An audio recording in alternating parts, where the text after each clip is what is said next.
My personal experience.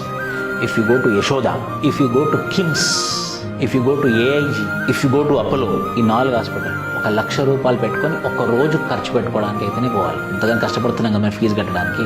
ఒక్కసారి health కనుక ఇబ్బంది వచ్చింది అంటే రోజుకు 1,00,000. వాళ్ళ టార్గెటే అంత. ఒకసారి మా ఫాదర్కి సీరియస్ అయింది 1 month back. BP was been raised. 98,000 bill వేస్తారు. మీకైనా నాకైనా మనం డిస్కౌంట్ అడుగుతాం. ₹1,000 డిస్కౌంట్ చేసినా కూడా కొంచెం సాటిస్ఫాక్షన్ అవుతుంది. 98,000 ఒకటే రోజు కదా సార్, నేను డిస్కౌంట్ ఇవ్వాలి సార్ నేను కూడా అడిగాను. వాళ్ళు ఒక ఛాలెంజ్ చేశారు. ఏం చేశారంటే, మేము ఇక్కడ పనిచేసే వాళ్ళం 98,000 బిల్ అయింది, నైట్ 8:30 అయింది. అప్పుడు ఆ రోజు నైట్ 8 పొద్దున్న ఎర్లీ మార్నింగ్ 2 o'clock తీసుకొచ్చాను అనమాట. ఎర్లీ మార్నింగ్ 2 o'clock తీసుకొస్తాను, నైట్ 8:30 అయింది. 9:30 లోపు మీరు ఎవరితో ఫోన్ చేపిస్తారో చేపించుకోండి. ఎవరికి? నాకు కాదు, హెడ్ ఆఫ్ ద హాస్పిటల్ ఆయనే నాకు ఫోన్ చేసి డిస్కౌంట్ ఇవ్వండి ఇస్తాను.